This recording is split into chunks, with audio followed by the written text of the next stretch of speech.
Hello, my name is Sara. My own father drained my college fund to build my brother's store and called it a legacy. I sat there with nothing, humiliated, while my family whispered that I'd never fight back. But the truth didn't stay hidden. My 12-year-old looked at me, calm as ever, and said, "Mom, I've been watching. I kept every receipt." And when the bank letters arrived, when my father shouted in panic, everyone finally saw what I already knew. What else had they forged in my name? Morning in Dayton starts quiet, the kind of quiet that lets you hear the trains beyond the river and the squeak of our screen door when the breeze lifts it. I came home from the library a little after 8, toes aching from standing at the circulation desk, and warmed the last inch of coffee in a mug with a faded cardinal on it, my mother's mug, the one she bought at a church rummage sale the summer before she got sick. Our kitchen is plain. Laminate table, one loose chair leg I keep promising to fix, coupons in a rubber band, a jar of pens that all write until they don't. On our block, people wave at four-way stops, and your business becomes a neighborhood story if you don't manage it with care. In a town like this, reputation isn't a vanity project. It's currency. "Nuira, toast or oatmeal?" I asked, butter knife hovering. "Toast, please." "Two, if the toaster can handle it," she said, sliding into the chair with her backpack already zipped. 12 going on 30, more observant than I ever was at that age, she noticed everything without making a show of it. "You have your permission slip?" "In the front pocket. I signed it how you told me. Neat, consistent pressure, no flourishes." She grinned. "Your librarian voice works at home, you know." "Good," I said, but I smiled at the teasing. "Bus comes in 10. Eat." While she chewed, I opened the envelope where I keep the month's bills, electric, water, the little card from the bursar with the due date circled in blue. I had a plan. Pay tuition from the savings account, then move the rest to checking for rent. I've been saving for years, $5 here, a tax refund there, because starting college in my late 30s is the kind of decision that looks brave on paper and expensive in reality. Still, it's mine. I like plans that are mine. "Mom," Nuira said, eyes on me. "You're staring at that envelope like it owes you an apology." "It might," I said lightly. "Finish your toast. You'll miss the bus." After she left, shoes thumping, book bag bouncing, her "love you bye" trailing down the hallway, I brought my laptop to the table and signed into the bank. The page took its time. Spinning circle, polite delay, a banner ad reminding me to enroll in paperless statements. I tapped my finger against the rim of the mug. When the numbers finally appeared, I read them twice, because sometimes once is the wrong kind of truth. Checking, 243, $6. Savings, $0, $100. I touched the screen as if it might be a smudge problem. Savings, $0, $100. The decimal places were merciless. I refreshed. Same result. I clicked into the transaction list and scrolled backward to last week, then the week before that, eyes crawling line by line over small deposits and grocery withdrawals, and then, one line in bold, 3 days ago, mid-afternoon while I was on the late shift at the library. Transfer, external business account. The memo field held a name I know better than my own, my father's. For a moment the kitchen narrowed, as if the walls had moved an inch closer. The trains were still out there, but their sound belonged to someone else's town. I swallowed against the sour taste climbing my throat and clicked again. Same line, same amount. All of it. I did what any sensible adult in a small town would do when the ground tilts. I checked again. Then I called the number on the back of my debit card and waded through the menu options until a patient voice said, "This is Aaron. How can I assist you today?" "My savings account shows a zero balance," I said, keeping my tone even. "There was a transfer I don't recognize." She asked for my information. I gave it. Name, address, last 4 digits. Keys clacked. "I do see a transfer on your savings 3 days ago," she said. It was processed as an authorized reallocation. What does that mean? It means the system recognized a valid request associated with the account holder's profile. The receiving account is a registered business account. The memo references a guarantee. "My name is Sara," I said. "I am the account holder. I did not request any transfer. I did not authorize any guarantee." I understand, Aaron said carefully, the way a person speaks over ice. I can open a case for review. The entry indicates authorized by account holder based on the profile used. My profile? That is what the system indicates. Ben Franklin said, an investment in knowledge pays the best interest, I heard myself say, breath a little shaky. I suppose he never met my bank. I'm sorry, ma'am, Aaron asked. Open the case, I said, back to the point. Send me the confirmation number by email. I'll be requesting logs and signature cards. Case number will arrive within the hour, she said, and I thanked her because manners are free even when everything else has a price. When I hung up, my hands trembled, not with panic, panic is noisy, but with something quieter and more dangerous, insult. I scrolled again to the bold line and read the memo. Business, lease support.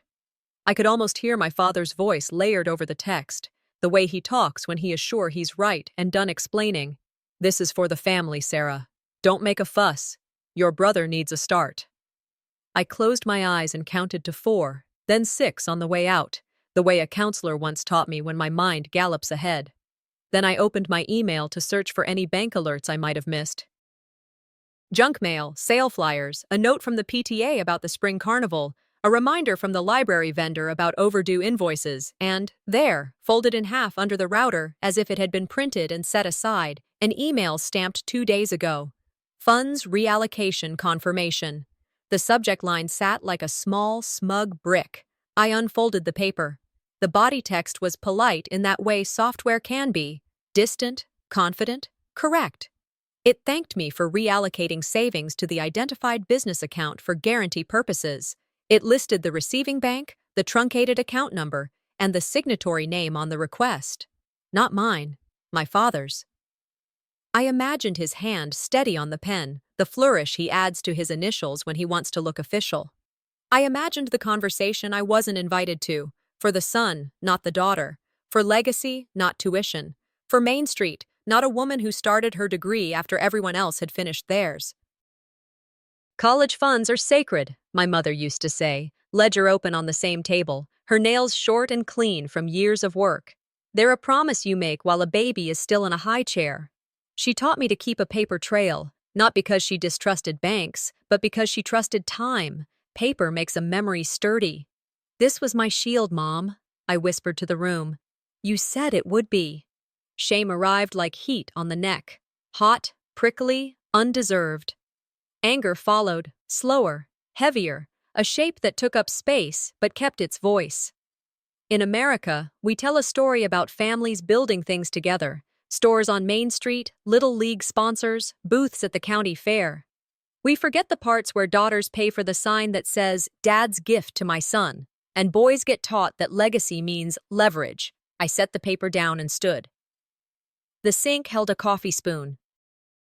I washed it, dried it, and placed it back in the drawer because control sometimes looks like completing a small task cleanly. Then I walked to the hallway mirror. The woman looking back at me had library dust on her blouse and a line between her brows that wasn't there 10 years ago. She also had a jaw that knows how to set. I am not weak, I said to her. I will not be erased. My reflection didn't argue. I thought about the times Dad had waved away my plans with a laugh that sounded like advice. Girls marry well, he'd say, then act as if he were complimenting me. Boys need tools, girls need good judgment. When I was 17, I nodded because nodding was easy. When I was 25, I argued, and the argument became the only topic. When I was 38, I learned to document. The bus groaned outside, brakes sighing, then chuffed forward past our porch. I pictured Noira on the third seat from the back, looking out the window the way she always did, counting dogs and garden flags and the number of people already mowing their lawns before 9. I wanted to keep the day normal for her. Homework, leftovers, a walk after dinner if the rain held off. But normal had already left the driveway. I returned to the table and opened a fresh page on my legal pad. Title: What I Know, What I Can Prove, What I Need. I listed facts in 3 tidy columns: account number, transfer date, memo text, email subject, the name on the signature that wasn't mine. I wrote down the case number from the call once it arrived and underlined it twice. Then I added a line that wasn't a fact yet but would be. Obtain printed copies of any authorization bearing my name. Obtain teller IDs. Obtain IP logs. No adjectives, nouns, and dates. I picked up my phone and recorded a voice memo because some words need to be spoken to feel real. Savings account shows 0, I said. Transfer processed while I was on shift. Memo indicates guarantee for a business lease. Father's name on the confirmation. Case open. The refrigerator hummed. A lawnmower started 2 houses down. I could have cried, but tears weren't the mood. Clarity was. So I read the email again and wrote out the 3 sentences that mattered. Who moved the money, where it went, and why the memo mattered. Then I opened a new email addressed to myself and attached photos, screen captures of the account page, the printed reallocation notice, the bursar's card with the circled due date. On the counter, the cardinal mug sat in a ring of light. I moved it to the sink and rinsed it. The habit of tidying is a kind of prayer when the day refuses to be blessed. Outside, a delivery truck rattled over a pothole. Inside, my laptop chimed as the bank's automated message arrived. Case opened, reference number as promised. I filed it in a folder labeled May, Savings, and backed it up to a flash drive that lives in the sugar canister because I grew up with a mother who hid important things where nobody would think to snoop. I walked back to the mirror and straightened my shoulders again, just in case I needed the posture to stick. I will not be the woman who shrugs and says, "That's family," I told the woman with the new line in her brow. I will be the woman who says, "Put it in writing." At the curb, a horn sounded. 2 quick beeps from the bus turning at the corner, a sound I'd heard 1,000 mornings without listening. It moved away, a bright school yellow rectangle becoming a dot, then a memory on the street. I stood at the screen door and let the mesh print a faint pattern on my forearm. He thinks I'll stay silent, I said, voice steady enough to surprise me. He thinks I'll let a banner write the story of who matters. He thinks I won't make a record. In the distance, the train called again, iron and timing and a path that can't be argued with. I closed the laptop, slid the printed email under the ledger where I keep the rent receipts, and put the pen on top of the pad so I wouldn't have to look for it later. The day would keep moving regardless of whether I was ready. I decided I'd move with it. The bus engine faded, the house settled. I reached for the doorknob out of habit, then pulled my hand back. There was no reason to leave. Everything I needed to start was already on the table. By early June, Main Street had dressed itself for summer. Bunting looped from lamppost to lamppost, window boxes overflowing with petunias, a brass quartet warming up beneath the courthouse clock. I parked 2 blocks away on purpose, next to the pharmacy with the faded "Film developed here" sign that never came down. 2 blocks gave me room to breathe and a little time to smooth my face into neutral. Small smile. Eyes steady. Reveal nothing you don't intend to record. I walked with a paper cup of coffee I didn't plan to drink. The Chamber of Commerce table stood near the front door of the new store, volunteers in matching polos stacking brochures as if they could organize the town into grace. I counted exits the way the library trained me to, front door, side door, alley gate, and noted where the local paper's photographer hovered. At the corner, kids with balloons bounced between parents' knees. The smell of cinnamon from the bakery curled around everything, the kind of smell that wants you to forget who paid for the celebration. I texted Noira. At the opening, I won't cause a scene. A single dot came back, our code for watch and save. We invented it when she started middle school and discovered group chats could lie. A neighbor touched my elbow. Big day for your family, huh? You must be proud. We'll see how it goes, I said, and eased away with the practiced grace of someone who knows friendliness can be a scalpel. A man from the chamber tapped the microphone. The brass settled.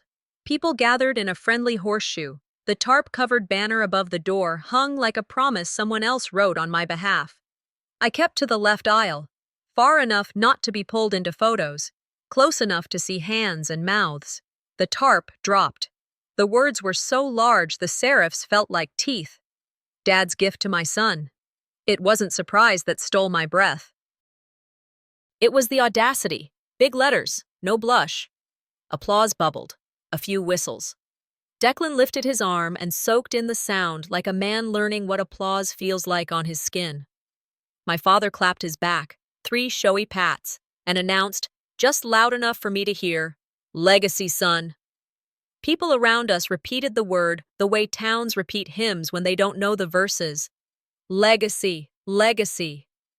There's a line I keep close for days like this. Maya Angelou's. When someone shows you who they are, believe them the first time. This was the second time, the 10th, the 100th. Belief wasn't the problem. Documentation was the task.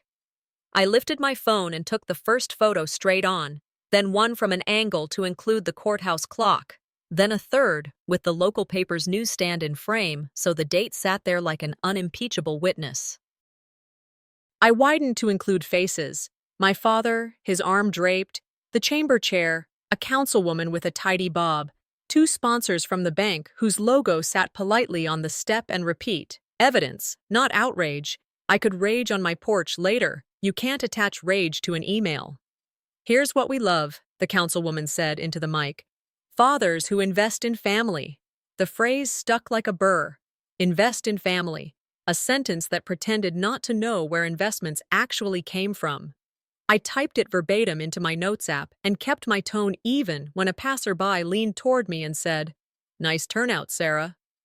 "Beautiful morning," I answered. To myself, "Don't bleed in the water." The chamber leader presented the ceremonial scissors, gloriously impractical, shining like a stage prop. Declan lifted them with 2 hands. Dad stepped just inside the frame of every camera, the way he's practiced for years, body angled, chin tipped, importance assumed. I could have mapped the choreography in my sleep. In the tight space between breaths, I heard my mother's pen scratch in her ledger and focused on that steadier sound instead. "From a garage full of busted appliances to Main Street," Declan said, pasting his smile to the microphone. "Thanks to Dad's belief in me." He didn't mention the account that used to carry my future. He didn't have to. The banner had already done the talking. The scissors closed. Someone yelled, "Cut!" as if we were on a set. Ribbons fell into polite halves. A reporter raised a hand. "Tell us about the support system behind this," she said. My father's head turned toward me without quite turning. He beamed past me in that familiar way that names without naming, erasure by gesture. A cheaper trick than a magic show, and more practiced. I rolled the side button on my phone to start a clean audio capture. Ambient sound. The words, "Dad's gift to my son," floating back and forth like they owned the air. I pocketed it. Years from now, memory would try to embroider. Sound files don't. For a second, my brain flashed the image of my mother's checkbook, the notebook left open so often the spine gave out and the cover curled. I tucked the memory into a corner to take out later when I could bear what it meant. That every careful dollar she tracked had been swept into somebody else's headline. My phone buzzed again.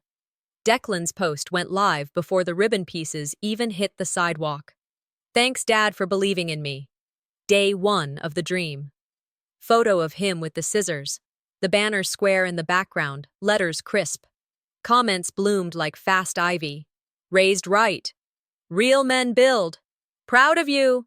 I scrolled, taking screenshots with timestamps and usernames, a series I could print and staple if I needed to. Digital crowds don't hear nuance, printers do.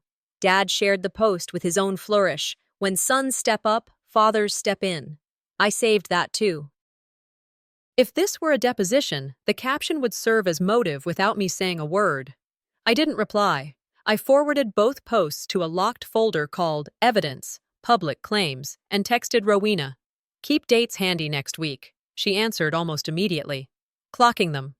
Bankers understand the authority of calendar squares. Thyra materialized at my elbow, lavender perfume preceding her like a curtain. "Don't make this about you, honey," she said, voice dipped in syrup. "Men need a start."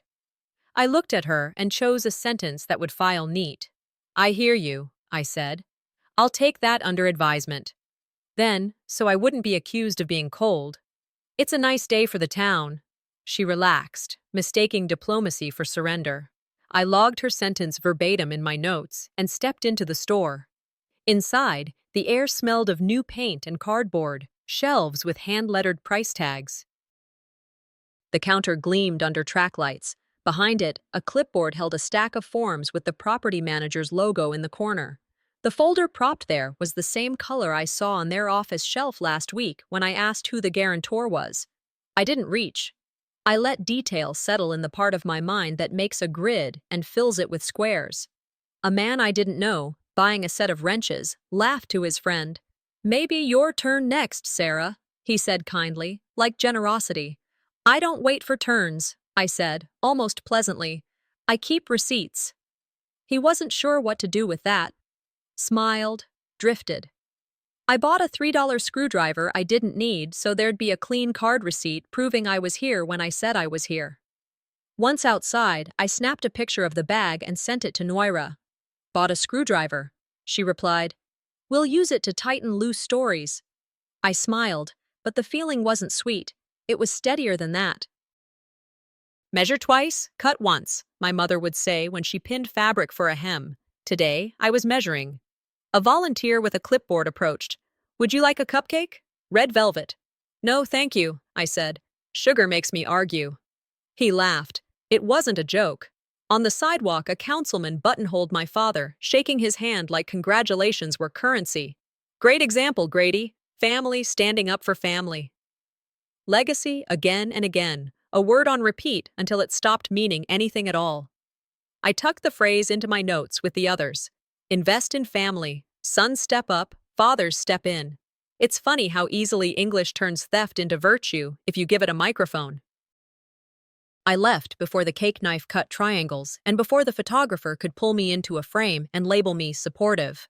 The brass band slid into Stars and Stripes Forever. I walked the 2 blocks back to my car, the sidewalk hot through the soles of my shoes, and slid behind the wheel without closing the door so the heat could bleed out.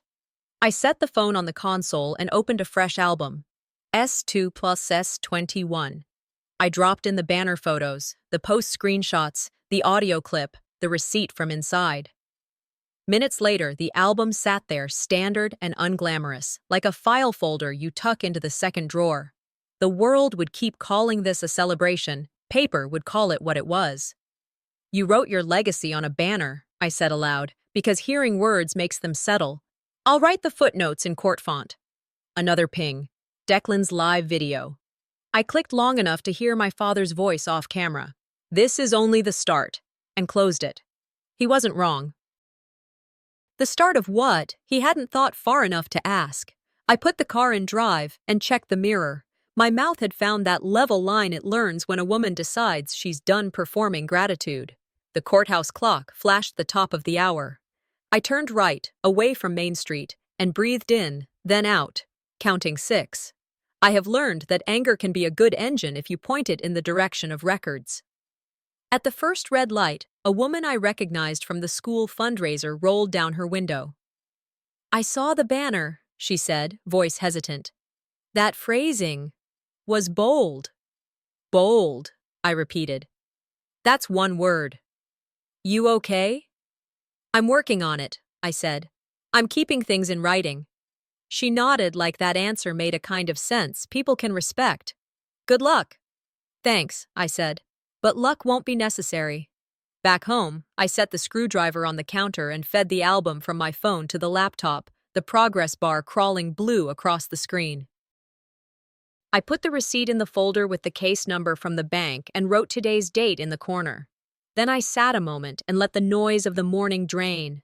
Brass band, microphone feedback, people clapping at the idea of themselves. The phone vibrated one more time.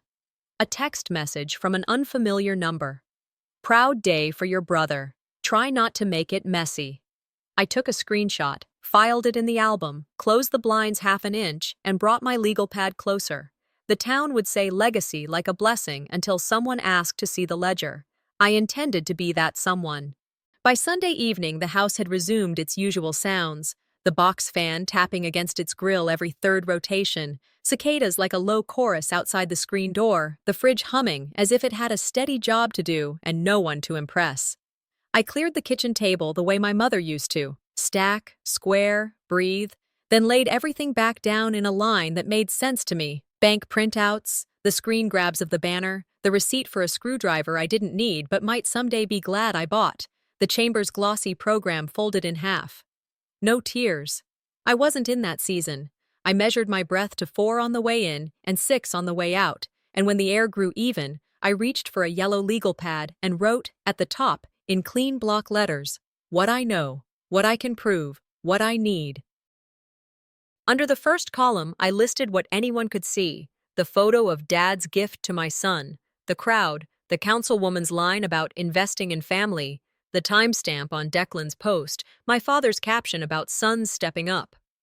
Under the second, I copied the case number from the bank and the line that called the transfer authorized.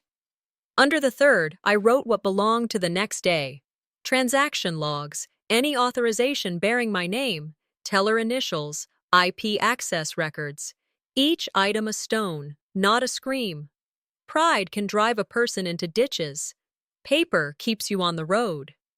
The legal pad had a way of summoning her. I could almost see my mother across from me again, pen uncapped, checkbook angled toward the window light. Every check has a story, she'd say, tapping the memo line. Make yours about your future. The day I told her I was going back to school, she didn't applaud. She opened a drawer and brought me a plain envelope. Not money, she didn't have it then, but instructions. Auto deposit slips for a savings account in my name, a handwritten ledger with dates and amounts and a note at the top, for your schooling only. She made me read that note out loud. Then she tapped the envelope and said, "This is your shield, Sarah. Shields are for using, not hiding." I underlined the word on tonight's page. Shield. She had another rule for a world that didn't always treat women as equals. 3 signatures, or it doesn't happen. Student, parent, bank. 1 signature missing. No go. It was the sort of kitchen table compliance training people pay consultants for now. The ledger still smelled faintly of her lilac hand lotion. Time doesn't know what to do with scent. I photographed the first pages and filed the images in the same folder with the case number. If funds moved without my consent, someone stepped around the shield or pretended to carry it. Either way, there would be fingerprints. I didn't go looking for pity, but memory knocked like it had a right to the door. Dad at the grill years ago, flipping burgers and narrating his own wisdom. "Your brother needs tools," he said, gesturing with the spatula. "You need nice, marry smart."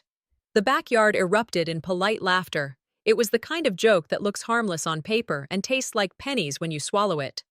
Graduation night, under an arch of balloons. "Boys build legacy," he toasted, pressing the word as if it were the truth engraved inside a ring. He paused long enough between boys and build to erase any daughter standing within earshot. At the hardware store when we were younger, Declan handed a clerk a bent hinge and got praised for knowing how things work. I brought a receipt to the desk and got told, with a smile, "You're good with details." That's how you divide a life. One person learns the language of credit lines and leverage, the other keeps a tidy file and is congratulated for it. A division that quietly steals futures and calls itself tradition. I drew a box on the pad and wrote a line to keep me honest. The checkbook never lies. It's something old bankers say when they're being practical, not poetic. Patterns persuade judges and neighbors more than tears do. I've learned this in staff meetings, in the church hall, in the parking lot after PTA night. I wrote another line beneath it. His words are motive. The transfers are means. The banner is admission. Then I turned back to the ledger as if it could map the next turn. I listed every deposit my mother had set to land. $25 on the first Friday, $40 when the library paid out unused overtime, $300 from a tax refund, the winter we ate more soup than I'd like to remember. I wrote the branch number I knew by heart. I circled last week's date and put a question mark beside it. If the account showed a transfer in the middle of my shift, who keyed it in? At which terminal? Which person, whose palm had met mine at church or whose kid had borrowed my copy of Charlotte's Web, had watched the numbers move and clicked submit? I drafted a records request in my neatest hand: transaction logs, IP access, teller initials, signature cards, any document images bearing my name, and the chain of custody for each. I wrote Rowena's name under a header labeled Witnesses and added the chamber MC and the councilwoman. Both had lines they might not love hearing read back, but accuracy raises healthy discomfort. For the same reason you use real butter in pie crust, you use exact quotes in small towns, because imitation doesn't hold up under heat.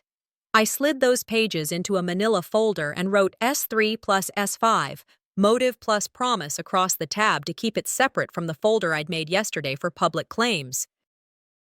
The librarian in me, who lives in the same body as the mother and the student and the daughter, smiled once. Organized truth travels farther than rage on a quiet night. Next came the first ask. I didn't call. Calls evaporate. I opened a blank email to my father and typed 5 neutral questions as if I were writing a survey for a grant committee. Please confirm the date the transfer was requested. Please state the authorization method. Please state the receiving account title. Please state the purpose listed. Please identify the signatory on any request or guarantee documents. At the end, for accuracy, I will keep all communication in writing. I practiced that line twice and said it once out loud so it would sit correctly on my tongue. Then I scheduled the email for Monday at 9 a.m., the hour when people who believe themselves to be in charge are at their desks and still unbruised by the day. I added a calendar block for a stop at the bank branch where tellers still call me Han in a way that is sometimes sweet and sometimes management. I would bring the ledger and the death certificate so no one could confuse my mother's authority with my father's habit of assuming he had it. I texted Rowena, "Need teller IDs tied to transfer day." She wrote back, "If policy allows, I'll point you to what the public can see. Remember to ask for the ticket number."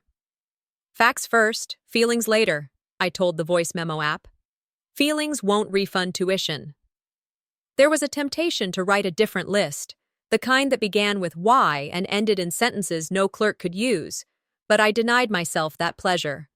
I opened a new document and titled it, Questions I Won't Ask. Then I typed the bait lines I've heard since adolescence. Are you ungrateful?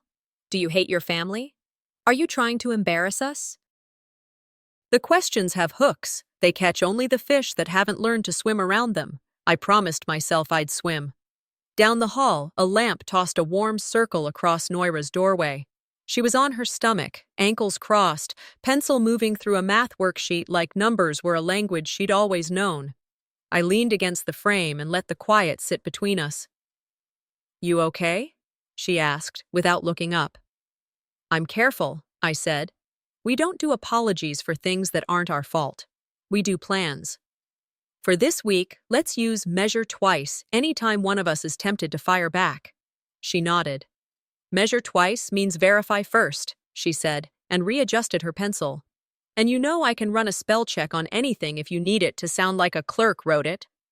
"That's my girl."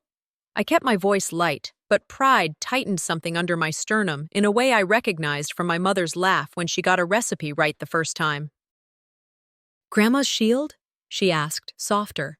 I kept it to 2 sentences, like the memory deserved. "It was never just money. It was a boundary. We're going to raise it, not frame it." "Okay," she said, with that little nod she saves for truths she can carry. "Then don't forget your tote. Bring the ledger."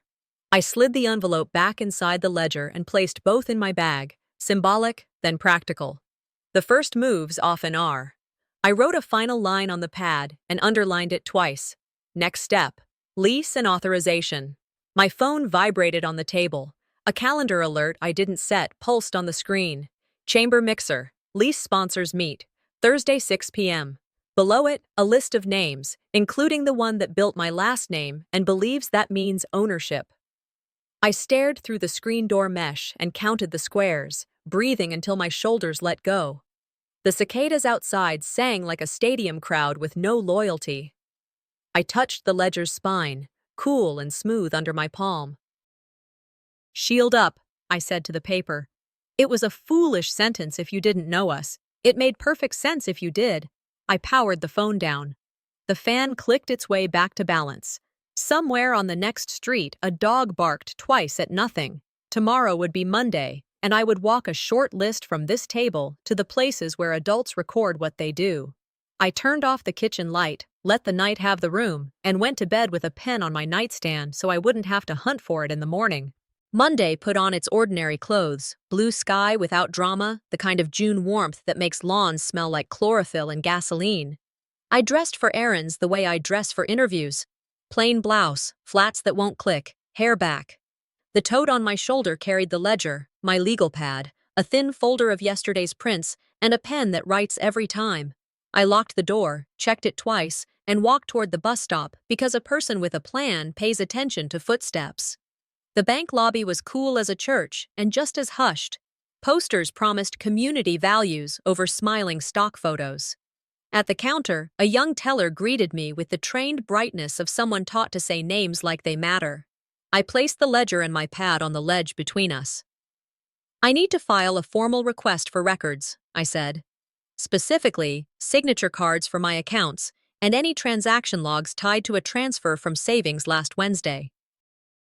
I also need details on authorization, branch terminal, IP access, whether it was in person or online." She glanced toward a glassed-in office, then back at me. "We can take your request and route it to our records department. We'll need your ID and the approximate time of the transaction." I slid my driver's license across and gave her the hour. "I'll also need a ticket number and the name of the department receiving the request," I added, voice steady. "For my records." She nodded, fingers moving over the keys. "I'll bring a supervisor to finalize the form," she said, and disappeared through a door that sighed. An older woman joined her a minute later. She introduced herself, sat me at a small desk, and set the request form between us. "I understand you're seeking logs and signature cards," she said. Her tone was respectful in that professional way that makes you feel like an adult at your own table. "Yes." I tapped the page gently. "I'm looking for who, when, and how. Not opinions. Facts travel. Feelings stall." Her mouth softened, maybe recognition, maybe approval. "We can provide confirmation the request has been logged, a ticket number, and the department responsible. Copies of signature cards and any document images will require additional verification, but the process starts here." I wrote out my list in neat print. Transaction logs, terminal ID or IP, teller or employee initials, any authorization mechanism used for the transfer, and document images bearing my name. I mentioned my mother's rule, 3 signatures or it doesn't happen, because sometimes a domestic law explains public ones better than a statute book does.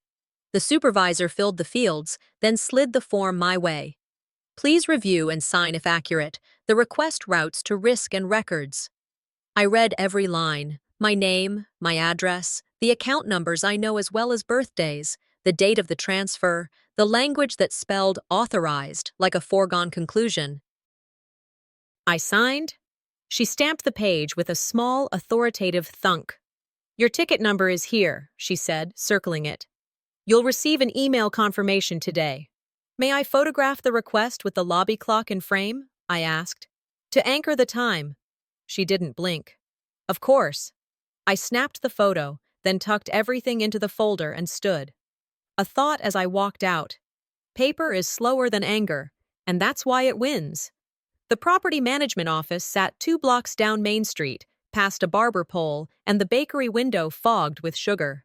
Their logo, corners squared, colors dull on purpose, matched the folder I'd clocked behind the store counter on opening day. The receptionist looked up when the bell chimed. "Hi there," she said, voice trained for complaints that show up as questions. "For my records," I said, matching her calm. "Who is listed as guarantor on the lease for the hardware store at 314 Main?" She hesitated. "We usually don't share file details. I'm asking only whether my name appears," I said, sliding my ID over the counter. "I have reason to believe it does. If so, I'm requesting to review any page bearing my name and to purchase certified copies." She checked the system, eyes moving side to side, then clicked into a scanned PDF.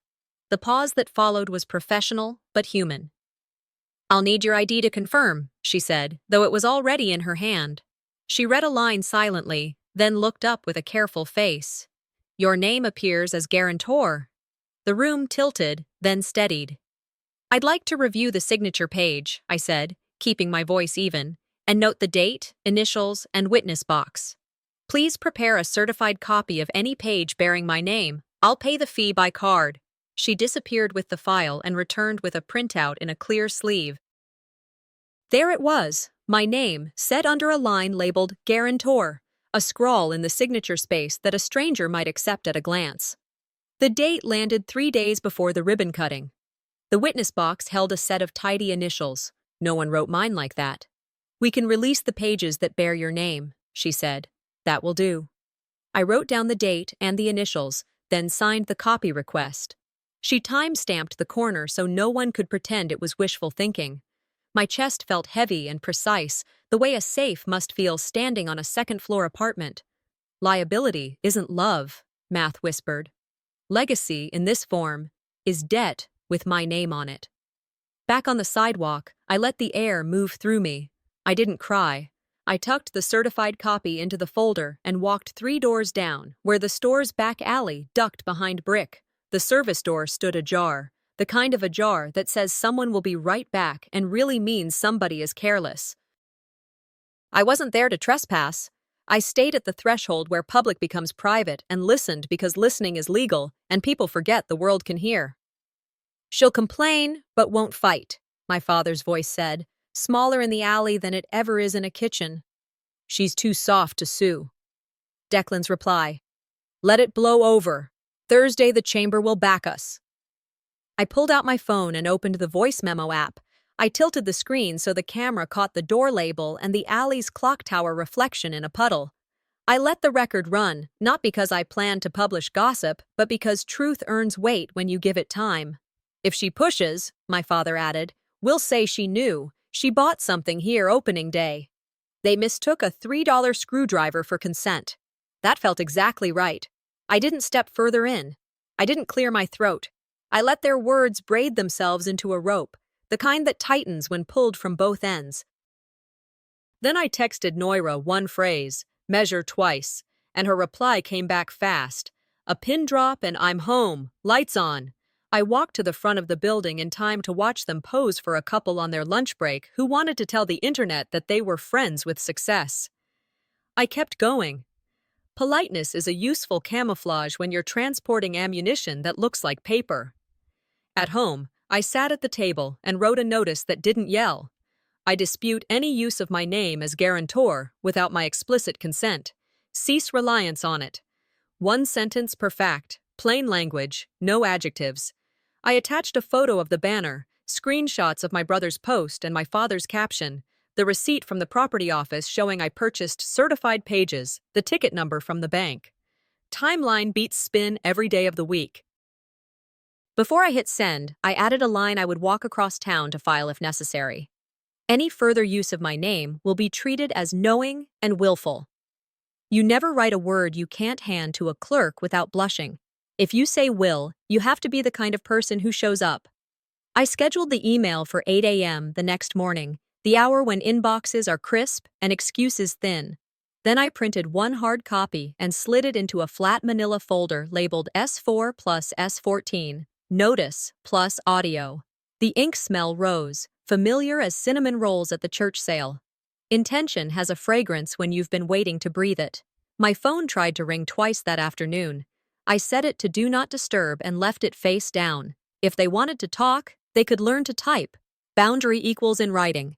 If you let someone pull you into a shouting match, you've already lost the record. As daylight softened, I returned to Main Street for one last act of listening. The alley was empty now, the door closed tight. Through the front window, I saw my father coaching Declan on where to place a ladder so it would be in photos, but look incidental. Angle it, he said, using his hands like a director. Makes it feel like work is happening. A volunteer recognized me and started toward the door with a plastic tray. Cupcakes? She asked, smiling like sugar forgives anything. No, thank you, I said. Sugar makes me argumentative. She laughed and turned away. I stood there long enough to see my father feel the weight of my gaze and pretend he didn't. Then I went home and prepared the last piece, the sentence I would carry into a room full of carpet and name tags. I laid 2 folders on the kitchen table like place settings. S4, lease, and S14, backroom. I practiced the line until it lost its drama and found its spine. Before we toast legacy, please confirm which woman's signature is paying for it. I said it into the empty room, then again at the mirror until my voice made it sound like the simplest question in the world. Truth resists theatrics. It rings. The calendar pinged one more time. Chamber sponsors Mixer, Thursday 6 p.m. The names under the header read like a who's who of people who prefer stories to facts. I turned off the sound and flipped the card face down.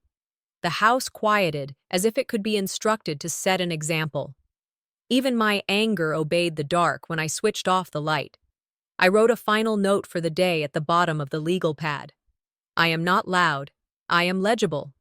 Then I added the kind of line you whisper only to paper. Legible wins in rooms with carpet and name tags. I rinsed my mug, set it upside down on the rack, and left the folders stacked square on the table so morning would know what to do with me. Somewhere a car door thumped and a dog protested, then gave up. I locked the front door, tested the deadbolt, and let the ordinary night have the house so the next step could arrive without ceremony. Mid-June light came through the blinds in narrow ladders, striping the counter and the stack of mail I hadn't touched since last night. I set the kettle on and separated envelopes into piles: coupon books, a church newsletter, a postcard from the County Library Consortium, and then the one I felt in my chest before I read it.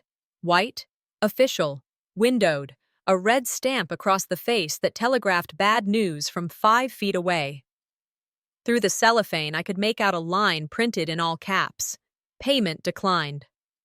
I stood still long enough to listen to the kettle begin its complaint, then slit the envelope with a butter knife. The letter was kindly worded, the way institutions try to be when they'd like you not to argue. The requested ACH draft had failed on the due date. The account now showed a past due balance. A late fee would be assessed if payment was not received by a certain Friday. I read it twice. The second time I read the entire thing aloud, just above a whisper, because when humiliation shows up in your kitchen, it helps to make it speak in your voice. I took a photo of the letter and the envelope together, making sure the postmark and barcode were clear, and slid both into a manila folder I'd labeled with a black marker, S15, Bursar. Then I laid a hand flat on the laminate and matched my breath to a count, 4 in, 6 out, until the heat behind my eyes cooled to workable. On the legal pad, I wrote 3 questions, each ending in a square period. What is the exact decline code? At what date and time did the system attempt the draft? From which account number did the attempt fail? I capped the pen and put the kettle off the burner and let the water go unused. No coffee today. I wanted a clear hand. The bursar's number was on the letterhead. I dialed and listened to the recorded list of options, then pressed the one for billing and let the wait music fill the kitchen. When a person answered, she sounded like she had been saying the same phrases all morning and still meant them. "This is Sara calling regarding a declined payment notice," I said. "I need the exact decline code, the attempt time, and the payer ID the system has on file. I'll repeat back what you say to confirm." She pulled up my record. "Thank you for being specific," she said. "Decline code X03. Attempt time was 07:14 on the due date. The payer ID references the student on record. Please confirm the last 4 of the account number you attempted." She read them. They matched the savings that now read 0. "Okay," I said. "I'd like an itemized statement and an official email documenting the decline for my records. I'm also requesting a grace period review. There's a bank dispute open for suspected misappropriation of funds." "I can send the statement and note the request," she said. "We also have a financial hardship and appeals portal." "Would you like the link?" "Yes, please." "If you summarize the situation factually and attach the documentation you mentioned, that will help the committee. We don't need names beyond the student." "I'm the student," I said. "Consent is built in." "Understood." I thanked her. After the call, I typed a short paragraph to the generic bursar inbox, the kind a clerk can file without a raised eyebrow. On the stated date, the scheduled ACH attempt declined with code X03. A bank records request is pending under case.gua for a disputed transfer from my savings account. Please note, funds appear diverted without my consent. I am submitting to the appeals portal with supporting documents. Their auto-reply landed in under a minute. A second message followed with a PDF copy of the decline email. I created a subfolder called Emails and filed both. The simple act of one more file in one more folder, set my shoulders back like posture was a moral choice. Back at the laptop, I opened the timeline file where I had been stitching the story into straight lines. On the left, I placed the bursar's date and time. On the right, I put the photo of the banner and the timestamps of my brother's post and my father's caption. In the space between, I anchored the bank ticket number from the records request I'd filed at the branch. Red for decline, blue for public claim, black for pending data. One row under another, not a rant, not a diary, just a sequence any neighbor could read without asking who to believe. I typed a single sentence at the bottom of the document and set it in bold. On the morning my tuition failed, a store opened on Main Street with a banner crediting the same funds. Under that, I added a quote that steadies me when the day asks for it. Justice Ginsburg's reminder about how to fight.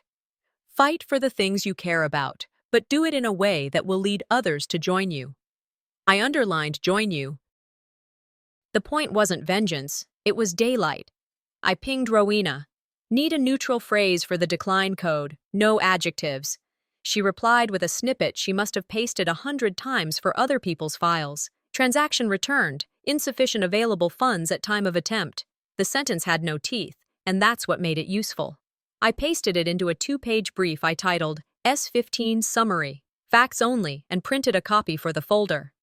The day moved through errands and small tasks, the kind my body can do while my mind stays fixed. By dusk, I was in the grocery store lot with a paper sack on the passenger seat and the AC running moderate. The first tear didn't announce itself. It just carried the day's weight down my face and left a cool track on my cheek. I've never been a sobber. My grief is tidy. Still, the sound I made surprised me. I laughed once under my breath at the absurdity of it and leaned my forehead against the steering wheel. A knuckle tapped the driver's window. My neighbor, 2 doors down, retired nurse, the one who organizes funeral luncheons without waiting to be asked, stood with her hands clasped around nothing like she knew better than to come armed with advice. "You okay?" she asked. I rolled the window down an inch and then 2. "I'm working on it," I said, voice steadying in the telling. "My dad used my future for my brother's store." She didn't gasp. She didn't try to fix it. She tilted her head, a small acknowledgement that didn't perform itself, and said, "That's not right." We sat there a minute, 2 women in a parking lot with the world still going on around us, carts rattling toward corrals, a teenager loading cases of water, the sun easing toward the roofline, no rescue, just witness. Small towns heal like that, by standing next to someone, not over them. "Thank you," I said. "Call if you need a ride," she said, as if practical care were the only kind she believed in, and returned to her car without a backwards look. I noted the time in my journal later, not because the moment asked for theater, but because shame fades faster when you file it like any other fact. I texted Noira, "Home in 10. She sent back our code. Measure twice. Back at the kitchen table, the night thickening at the edges of the blinds, I pulled the legal pad toward me and drafted a 1-paragraph addendum to the notices I'd already sent. "This letter confirms the tuition decline due to unauthorized diversion of funds," I wrote. "Any claim that I consented to the reallocation is false." I attached 3 items, the bursar's decline email, a scan of the red-stamped letter, and the timeline graphic that set the morning's failure beside the Main Street celebration. I added the appeals inbox and the general bursar address to the CC line. In writing, everything. Boundary equals text you can print. For tomorrow night's room, in case they handed me a microphone I didn't want, I copied 1 sentence from my notes to a single index card. "Before we toast legacy, name the woman paying the first late fee." I slid the card beneath the corner of my keyboard so it wouldn't become a speech. Lines can be sharp without being loud. "Don't threaten," my mother's voice whispered from somewhere I keep safe. Timestamp.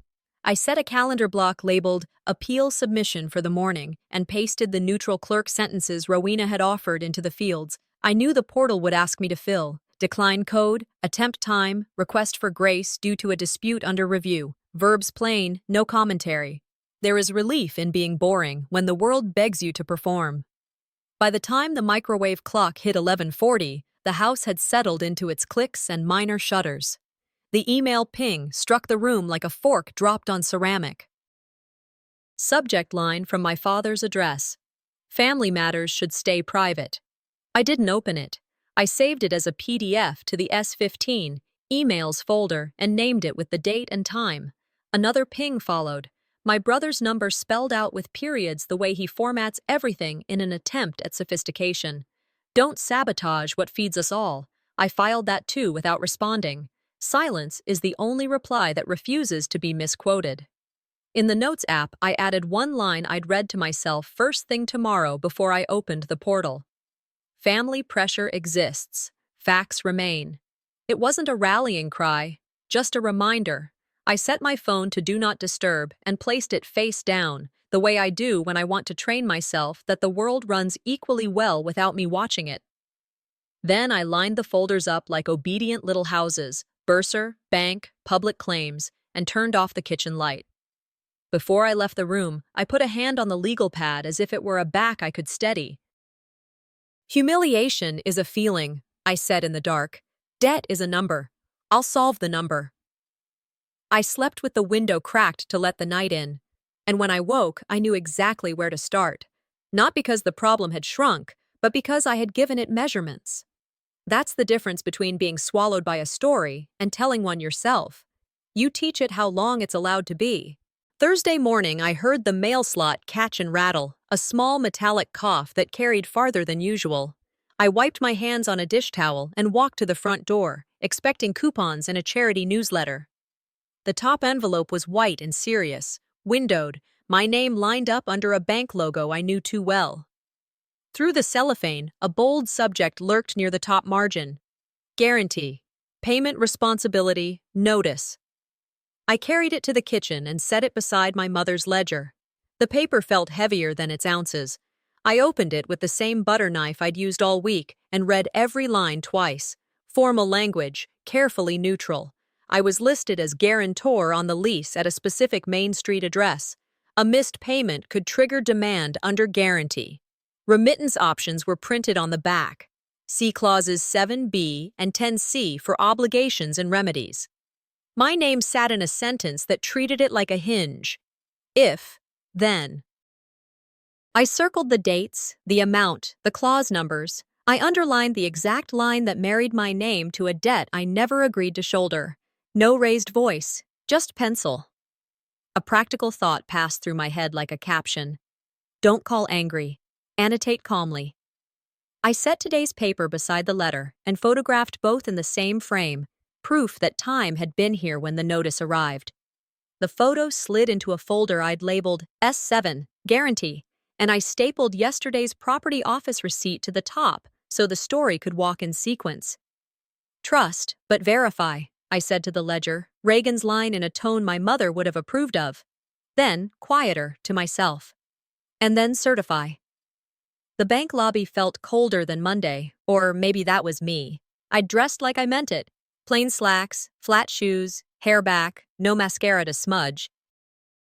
At the customer service desk, I placed the notice, my ID, and a single sheet where I'd written what I needed. A notarized affidavit of dispute, copies of signature cards on file, any authorization evidence that claimed I'd bound myself to a guarantee. We can take your statement, the clerk said, matching my evenness. She read the bullet points and nodded. Risk and legal handle these. Provide any exhibits you want attached. I handed over the certified lease page bearing my name, the timeline strip with dates the town had given me for free, and the new notice. She typed while I spoke. When she printed a form, I read the paragraphs as if they were ingredients on a bottle I planned to give a child, slowly, twice. Under nature of dispute, I wrote in square letters, signature and/or initials not mine, no authorization granted, name used without consent. I signed in the box, then followed her to a counter where the notary waited with a seal that looked deceptively delicate. The raised emboss flattened something wild inside me. Thank you, I said. Please add a line that I requested written confirmation of this filing, including ticket number and expected review timeline. She did. The printer coughed out a receipt with a case number and a window for their response. You'll receive an email today, she said, sliding the paper across. If I must call later, I said, mostly to remind myself, I'll summarize the call in an email right after. Phone calls fade. PDFs travel. On the way out, a manager stepped from her office and introduced herself. Do you have a moment? She asked. We sat in a small glass room where conversations never feel private by design. I kept it to one sentence. My name appears as guarantor without my consent. She didn't try to smooth it. I'm sorry you're dealing with that, she said, then pivoted to process, which was what I wanted. What would you like us to check first? 3 closed questions, I said, holding up a finger for each. Which date and time was my name added to any guarantee record? Which employee ID or IP address touched the file at that moment? Which document purports my signature? I'll request a log extract, she said, fingers already moving. We can't promise culpability answers, but we can generally provide chain of custody details. Logs survive, I said. Opinions drift. She almost smiled. We'll attach your affidavit to the request. You'll get our summary in writing. When I left, my tote felt heavier. Armor sometimes looks like paper with ticket numbers printed in the corner. I drove to Aunt Thyra's because some evidence doesn't come from systems. It arrives in the form of a sentence someone is willing to sign. Her porch smelled like lemon oil and last night's fried chicken. She poured iced tea into 2 sweating glasses and set them on gingham placemats without asking if I could stay. She has always preferred hospitality to accountability. I need a witness statement, I said, not reaching for the glass. One line that says I never discussed guaranteeing the lease, truthful and dated. She folded her hands as if she were about to pray. Family matters stay in the family. A false signature isn't shame, I said plainly. It's liability. Men build, she replied, chin lifting like a drawbridge. Women support. Support isn't forgery, I said. I slid the bank letter across. She looked at the logo, not the paragraph with my name. People will talk if you stir this up, she warned. People are talking because it's stirred, I answered. I'm trying to put the lid back on. She pushed the letter a fraction of an inch back toward me with a fingertip, her gesture clean as a refusal. I'm not signing anything. I didn't plead. I wrote down the date and the phrases she'd used on my legal pad, word for word, then stood. Thank you for the tea, I said, leaving the glass untouched. Back home, I set the new notice on the table beside the others and drafted a letter to the property manager that didn't need to shout to be understood. I dispute any guarantee under my name, I wrote. From this date forward, any reliance on the same is knowing. I attached a scan of the bank's notice, the notarized affidavit, a photo of the notary seal raised like a tiny topographical map, and the timeline that made the whole thing read like a children's book. First this, then this, then this. I sent the packet by email and dropped a certified copy in a blue mailbox 3 blocks away, pocketing the green card the clerk stamped like it was proof of life. I wrote one more message, short, addressed to my father and to my brother at once. Filed notarized dispute. Further use of my name will be treated as willful. No adjectives. No invitations to argue. Noira came in from a friend's house as I was filling out the certified mail slip. Need me to scan anything? She asked, washing her hands like she'd been taught. Already done, I said. What's tonight's code? She smiled. Measure twice. Always. I nodded toward the kitchen clock. Tonight we let our blood pressure rest. Tomorrow is the room. Want me to quiz you on your one sentence? She asked, leaning against the doorway, ankles crossed. I'll practice once before bed, I said. Then I'll stop. She kissed my cheek, which is her way of closing a meeting, and headed to her room. The phone started vibrating after dinner, a livid cicada that didn't care that dusk had declared itself. I kept it face down until the noise insisted, then turned the ringer off. A family group thread I hadn't left lit up without my help. Thyra, my father, my brother, Two cousins who use exclamation points like punctuation can win arguments. Keep calm, she won't fight. Oh, don't feed her drama. Chamber folks will back us. Someone added a line about manners and gratitude. Someone else reminded them to smile for photos tonight and not let me ruin it for everyone. I took screenshots and saved them in a folder called S17 Threads. I did not answer. Silence is my high ground when the room wants a scene. One last text slid in from an unknown number, the kind of message that pretends to be advice but arrives like a demand. Let it go. You'll still be invited Thursday. I filed that under Exhibit. Pressure and put the phone in a drawer. Invitations don't confer consent. Before bed, I laid the folders in a neat stack, paper corners aligned as if that could teach the next day how to behave. On top, I placed the half sheet I'd typed in a large font so I wouldn't rush it tomorrow. Before we toast legacy, please confirm which woman's signature is paying for it. I said it once to the empty room. It sounded like a door clicking open onto air. I rinsed my cup, set it upside down, and turned off the light. Tonight would be quiet on purpose. Tomorrow would be carpet, name tags, glasses sweating on cocktail napkins, and my single line traveling farther than volume ever does. I climbed into bed without checking anything again. Trust the stack, I told myself. Trust the timestamp. Trust the small discipline of a woman who knows that footnotes can hold up a building if they're set right.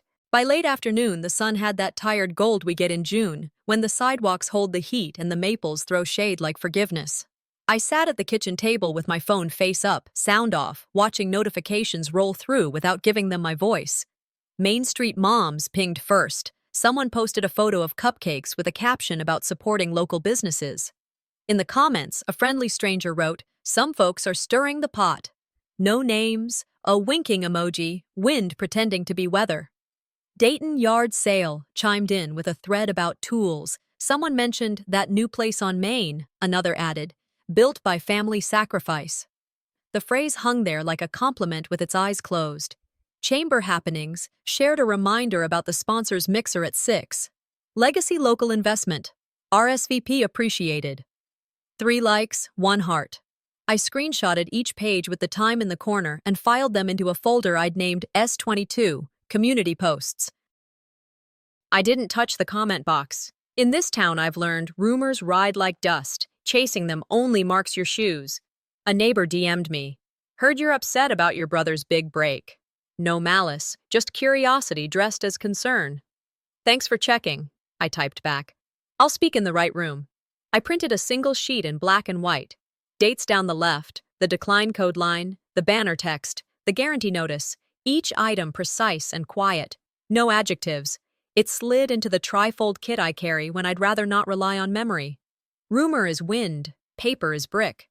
The family thread started up again, that theater with no stage manager. Keep calm, she'll cool off, one cousin wrote, as if temperature were a plan. Don't embarrass Dad tonight, another added. Screenshots, timestamp, save. Thyra's voice arrived as an audio clip sugar-coated enough to stick to your teeth. Honey, families handle these things quietly. Let the men talk, and we'll smooth it all out at supper. I transcribed her words verbatim and filed them under pressure. A different cousin sent a homily. We all benefit from the store. Don't be the reason it fails. I recognized the construction immediately. Collective good rolled over individual rights like a wheel over chalk. I circled a new line on my legal pad. Consent is not familial expectation. I replied once to the thread and only once. Please put any requests in writing. I'll keep my response in writing, too. Silence swallowed us for 5 minutes. Then came the side messages, quieter but less kind. I archived them all and wrote nothing back. The trick with whisper campaigns is to let the whispers stay small while your documents grow. By 4:30, I needed to move. I walked to the cafe near Main Street for a glass of water and the chance to listen to people who think their voices don't carry. The barista leaned over the counter to refill my cup and murmured, "Heard you're suing your own family." It wasn't an accusation, it was an invitation to defend. Heard wrong, I said evenly. I'm filing facts. At the window, 2 chamber regulars organized their lanyards like the badges would make them brave. She bought something opening day, one said, blessed with the false confidence of overheard law. That's consent. I marked it down in my head, consent theory, and typed it with my thumb into a note labeled quotes. Their faces in the glass reflection told me they were watching their own performance. I photographed the mixer agenda posted near the door, panel titles, sponsor list, the phrase legacy local investment, in a font that wanted to be reassuring. I sent Rowena a message. Consent theory popping up. Need the bank's neutral phrasing for guarantee misuse on a note card. She replied in minutes with sentence fragments designed to pass a committee. Reliance on alleged guarantee disputed. Identity misuse under review. I copied them to a card so I wouldn't be tempted to improve them. Plain is a strategy. I didn't stay. They wanted me loud. I would be legible. Back home, I drafted a 30-second statement in case a microphone found my hand. My name, the date the tuition failed, 1 line per fact, citations, no labels. Then I emailed the chamber coordinator. For fairness, I wrote, please note that I've filed a notarized dispute regarding use of my name. I will speak only if addressed directly. Otherwise, I will quietly observe. Her reply came fast and courteous. Understood. We will be reading written questions only. Good. Paper can't forget. I downloaded the Chamber Code of Conduct and the Conflict of Interest Policy and filed both where policy documents go to become leverage. The printer ran 2 sets of everything. I slid one into my kit and kept the other in a drawer. Paper twins, one to give, one to keep. Never surrender your only original. In the hallway mirror, I practiced the one sentence I'd carry into that carpeted room like a coin I wouldn't trade down. Before we toast legacy, please confirm which woman's signature is funding the tab. The line sharpened as I repeated it, then cooled. Lines should ring. They shouldn't ring out. At 5:30, I pulled into the hotel lot where the mixer would churn. A sponsor I knew from school fundraisers spotted me and set a hand on my arm the way men do when they pretend to steer a conversation. Don't spoil the feel-good story, he said, smiling like the plea weren't a command. A true story doesn't spoil, I said. It holds. He blinked. People who are used to your cooperation often believe your sentences are their cue. Near the curb, one of Declan's friends, baseball cap backwards, sunglasses on his head, though the sun had started to lower, smirked. You buying popcorn for the show tonight? I brought receipts, I said, and watched him roll his eyes like I'd told a joke. I noted his name badge and kept walking. A chamber volunteer at a table of paper tents and Sharpies handed me a program. Questions in writing, she said, pointing to a box by the stage. We'll read as many as time allows. Perfect, I said. I wrote mine longhand, attached a copy of the guarantee notice like a tail that would keep the kite steady, and folded the sheet once so the pages kissed. Then I made a duplicate for my pocket. I don't need a microphone. I need minutes. I texted Noira. Doors in 5. Her reply landed with our family's clean humor. Measure twice. I'm tracking timestamps. Inside the lobby, boards with sponsor logos lined the coat check, silent advertisements in polite rows. I signed the registration sheet, name spelled carefully, date legible, and handed the folded question to the moderator, keeping my duplicate in the kit. The band warmed up and then faded as if the room had instructed it to hush. Glasses clinked the way they always do when small talk asks for props. Grady entered with a practiced half-smile for every camera. He held himself at an angle that claimed a corner of every frame. Declan hovered a beat behind, living in the edges and looking centered by habit. I watched them take their places like actors blocking a second performance of a play they'd already sold out. I found a seat on the left aisle, 3 rows back, where I could see the moderator's hands and the cue cards and the microphone stand. I palmed the trifold kit as if it were a small animal I intended to protect.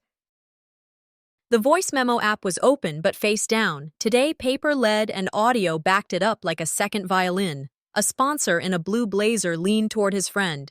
We need to keep this upbeat, he whispered, stage whisper loud enough to wobble. No drama. The town's tired. I could have said I was tired too, but that wasn't the point.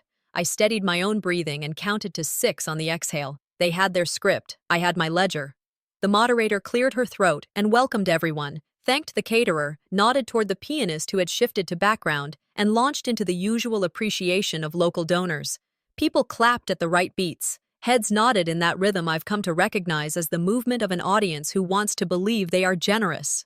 When she invited written questions, an intern carried the box forward and set it on the dais. "Before we begin," she said, "we'll prioritize anything related to tonight's theme, legacy and local investment." The stack of cards made a soft sound like a bird landing.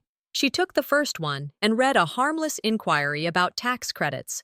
The second called for a toast to small businesses weathering hard times. The third, the one she held slightly longer, as if the weight had changed, was mine. She hesitated, respectfully, I'll give her that, then read every word in a voice that did not apologize. "Before we toast legacy, please confirm which woman's signature is funding the tab." The room changed temperature without moving. Forks paused over bites. A sponsor coughed into his fist. The band's pianist closed the lid with a gentle thud. "This question includes attached documents," the moderator added, lifting the copy of the notice I'd taped to the card. "We will enter them into the minutes." I didn't stand. I didn't wave a hand. I kept my head level and my eyes on the moderator. Let the words live on their own air. Grady turned his face 3 degrees in my direction without letting his smile loosen. Declan's neck flushed a shade I recognized from childhood. Boys who have just discovered gravity. The coordinator moved to the next card, and then the next, because rooms like this don't like to dwell. But the air didn't reset. It held the weight like a quilt with a new seam. During the break, a sponsor approached me with 2 glasses of water and a rehearsed concern. "Let's not make enemies tonight," he said. "I don't make enemies," I said. "I make records." He blinked, then tried a different door. "There's a way to keep this feel good." "There's a way to keep it factual," I said. He took his water and backed a step. "Okay then."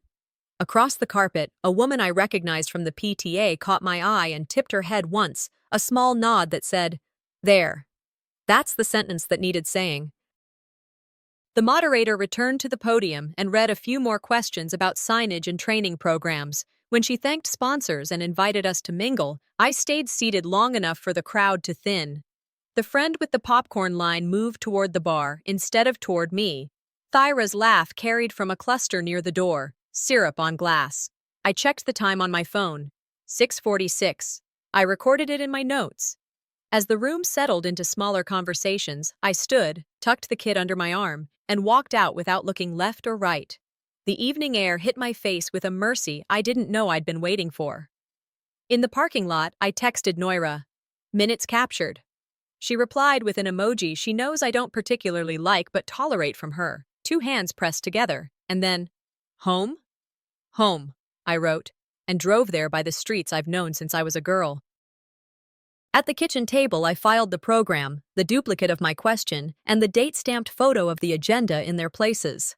I printed a fresh copy of the fact strip, then laid my palm on the stack and let my hand rest. They had scripted legacy. I had scripted ledger. Different genres. Same audience. I got there 10 minutes early and let the ballroom introduce itself. Cold air, low music, a screen waiting to glow.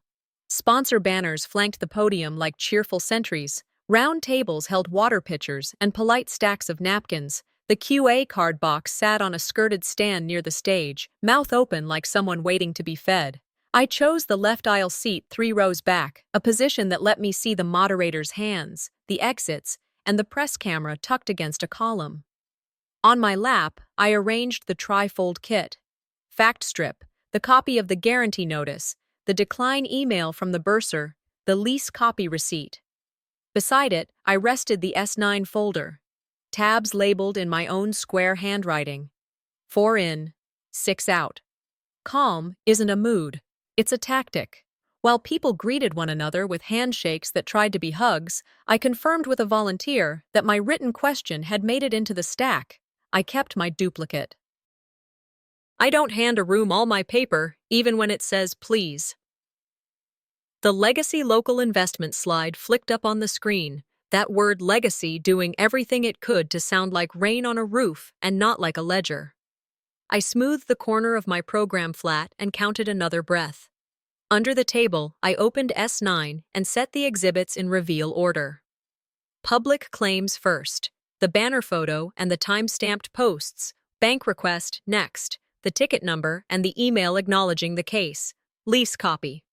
After that, the certified page with my name set above a signature line and someone's scrawl taking my place. Declined tuition last, the red-stamped letter and the code. I had pre-highlighted the exact lines I'd ask the moderator to read if she needed to fill silence with text. I closed the folder and rehearsed my 30 seconds in my head. Name, date, 1 sentence per fact, 0 adjectives. Don't argue, demonstrate, I told the water glass, and my voice landed low and even in the bowl of it, the same tone I had practiced into the mirror last night. The line sat in my chest like a coin with weight, not a balloon with air.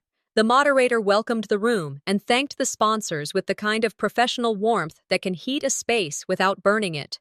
The band dialed down. Glasses touched glass. She lifted the QA box and took the first card, a question about workforce training, and the second, praise for entrepreneurs who greased the skids of Main Street with their savings and their grit. Then her fingers paused on a card folded once, with a packet clipped to the back. She smoothed it open. Before we toast legacy, she read, her tone respectful, please confirm which woman's signature is funding the tab. A ripple of sound moved across the carpet.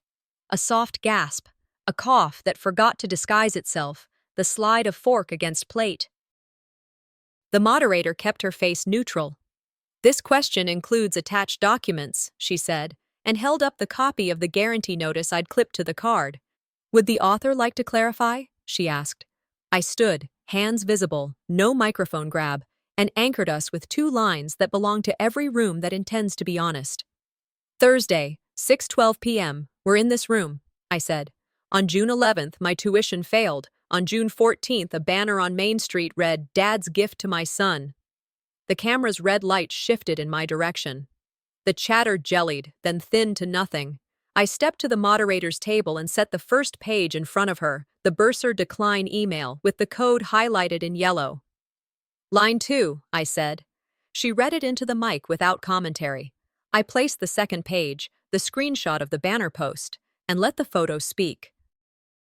I placed the third, the lease guarantee notice with my name above the signature line, and watched a couple of sponsors reread it, as if the letters might switch themselves if they showed sufficient surprise. The fourth page was the bank ticket request, the case number printed in a font no one writes on purpose. I didn't perform a speech. I let the verbs carry the weight. Declined, credited, guarantor, requested. I spoke one sentence into the space between us. These are public claims and bank notices. If my name is relied upon, it is without consent. Across the room, my father shifted his chair an inch. Declan half stood and then sat when the moderator lifted her palm like a traffic cop. Someone near the back whispered, "Who signed?" And a councilwoman gave form to the question with an actual voice. "That is precisely my question," I said. "The document images are pending from the bank." I slid a spare set of the pages toward the moderator. "For the minutes," I said. The phrase felt like laying a cornerstone. Grady tried the patient voice he saves for funerals and fundraising. "This is a family misunderstanding," he began. I didn't interrupt. I lifted a finger to ask the moderator to read. Then I set the fact strip on the table in front of him like a placemat. 3 dates, a code, a caption. "Dates, not feelings," I said to the moderator. "Please read line 2 on page 1, she complied. The decline code traveled the length of the room and landed without ornament. "She bought something opening day," Declan said, in a tone that hoped logic might bend to will. "Consent." I slid the copy of my receipt forward, the $3 screwdriver, the timestamp 10 minutes after the ribbon cut. "Purchase date and time are not legal guarantee," I said. "Different document, different signature." A sponsor in an expensive blazer tried a softer spin. Maybe she knew and forgot. I kept my voice clean. Hence my notarized dispute. Page 3, lower left, embossed seal. The moderator bent the paper so the light caught the raised impression. A murmur ran along the back wall, the sound of people who prefer stories realizing they've been handed records. For a moment there, I felt the temptation to say more, to preach a little sermon about daughters and signatures, and how language launders theft when it wants to. But I resisted. Never meet spin with adjectives. Meet it with citations. Sensing the gravity of what the room had begun, the moderator nodded to two staffers. "Please collect copies of the materials for the minutes," she said. The interns moved quietly, not staring, sliding the extra set into a folder marked with tonight's date. Paper entered the bloodstream of the institution, to be carried to places that prefer quiet. I aligned the final page, breathed once, and delivered the sentence I had burned into my voice last night without sharpening it now. "Before we toast legacy, confirm the woman whose signature is underwriting it, because it isn't mine." Something small hit the carpet, a pen maybe, and the glassware on the nearest table shivered and rang, a single thin bell. I looked at the moderator instead of at my family. "Please record my objection and attach these exhibits to the minutes." "Noted," she said, and she meant it. She moved to the next card because rooms like this keep their structure. But the room had changed. It held itself differently, like a person who has finally read the discharge instructions and intends to follow them. I sat. My hands found the edges of S9 and rested. The camera light stayed where it had landed. I let it. Visibility is safety in places that pretend not to see. During the break, a sponsor approached with a half smile that couldn't decide whether to apologize or warn. "The chamber doesn't arbitrate family matters," he said, as if I didn't know. "I didn't ask it to," I said. "I asked it to log documents." He exhaled. "We'll make sure the minutes reflect what was provided." "Good," I said. "Minutes matter." On cue, a policy slide appeared on the screen. Conflict of interest clause in bullet points, the sort of house rule that gets rediscovered when someone bumps a wall. A man near my father found his interest in the floor. The pianist lifted the lid and let his fingers find something slow. My phone vibrated, face down. "Rowena. Minutes captured. Also, bank says doc images queued. 3 words that taste like water after a dry month. Minutes, captured, queued." I replied, "Received." I gathered my copies and left the spare set with the moderator, a simple please and thank you that tucked the evening in where it belonged. I did not mingle. I walked out the side door and let the cooler night air accept the heat I'd been carrying. In the parking lot, my hands were steady enough to lock the car on the first try. I sat with the door open and listened to the ballroom emit small sounds, laughter tuned a half step flatter than at the start, a chair leg scraping, a door easing closed. I didn't feel triumphant. I felt exact. Paper was in the system now. The story could no longer pretend it was just a story, not with dates stapled to it. On the drive home, I passed the store on Main Street. The banner still hung above the door, letters bright as if boldness could guarantee goodness. A single moth worried the corner where the rope met the hook. I drove on, not because I was avoiding anything, but because the night had work to do without me standing in it. At the table, I filed the program, my duplicate question, and the new copy of the fact strip. I placed the trifold kit in the center and smoothed my palm over it once. I washed the coffee mug I'd left in the sink that morning, turned it upside down, and let water pool under it like a small mirror. Before bed, I stood in the hall and looked at my reflection just long enough to see that my face had learned something I hadn't planned to teach it. Not hardness, not even distance, clarity. That's what a ledger does when you keep it. It lends its shape to the person holding the pen. Friday morning arrived without fanfare, the way change often does. Hot water through the pipes, the refrigerator's steady drone, a sparrow arguing with its reflection in the window. The folders from last night, S9 and the spare set of exhibits, sat exactly where I'd left them, corners squared as if alignment could carry into the day. I wrote a short line at the top of my legal pad. Paper is in the system, emotion stays home, and dated it, then checked my phone. Rowena's text blinked on the screen. Moderator filed minutes. Bank confirms doc images in queue. Expect formal mail today. I answered with a single word. Logged. and then scanned the local Facebook groups without touching a comment box. Screenshots only. Main Street Moms had pivoted to recipes. Chamber Happenings shared a thank you to sponsors with no banner photos attached.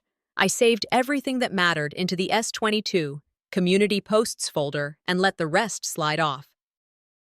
A chamber email arrived a few minutes later. Pleasant, professional. Thank you for your materials. Attached is our conflict of interest policy you requested. I filed it in S22, policy, and set my goal for the day. Verify consequences. Don't gloat. Never narrate the win. Document the change. The mail slot clacked mid-morning and delivered what Rowena had promised. A red stamped envelope addressed to me, the kind of red that tries to hurry your heart. Demand under guarantee. Cure required. I opened it at the table and read it once for the facts and again for the trap. Clause numbers circled. 7B.